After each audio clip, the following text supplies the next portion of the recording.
ഹേ every one, നമുക്ക് baby potatoes വെച്ചിട്ട് ഒരു സിമ്പിൾ റെസിപ്പി ചെയ്തെടുക്കാം.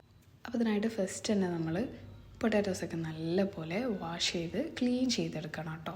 ഈ ക്ലീൻ ചെയ്ത പൊട്ടാറ്റോസ് കുറച്ച് സോൾട്ടും വെള്ളവും ആഡ് ചെയ്ത് ഒന്ന് ബോയിൽ ചെയ്തെടുക്കുക. നല്ലപോലെ കുക്ക് ചെയ്തെടുക്കുക കേട്ടോ.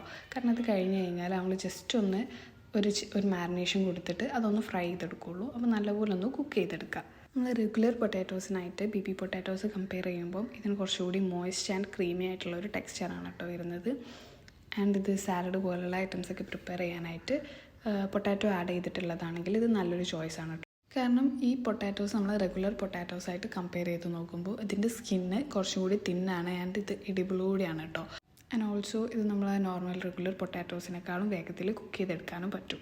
പിന്നെ മെയിനായിട്ട് ഇതിൻ്റെ ഷേപ്പ് നമ്മൾ കുക്ക് ചെയ്ത് കഴിഞ്ഞാൽ റെഗുലർ പൊട്ടാറ്റോസ് പോലെ വേഗത്തിൽ പൊടിഞ്ഞു പോകുന്നില്ല കേട്ടോ. ഷേപ്പ് അതേപോലെ തന്നെ കുറച്ച് ഫേം ആയിട്ട് തന്നെ നിൽക്കും.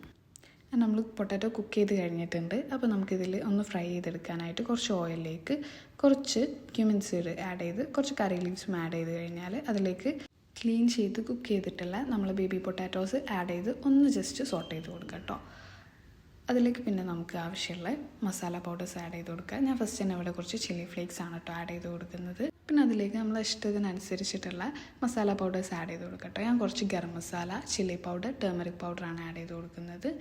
ആൻഡ് ആവശ്യത്തിന് സോൾട്ടും ആഡ് ചെയ്തിട്ട് അതൊന്ന് ജസ്റ്റ് സോട്ട് ചെയ്തെടുത്താൽ നമ്മൾ ബേബി പൊട്ടാറ്റോസ് ഫ്രൈ ചെയ്തത് റെഡി ആയിട്ടുണ്ട് കേട്ടോ. ഇതൊരു സിമ്പിൾ റെസിപ്പിയാണ്. ആൻഡ് നമ്മൾ മസാല ചോയ്സിനനുസരിച്ച് ആഡ് ചെയ്ത് കൊടുത്താൽ മതി.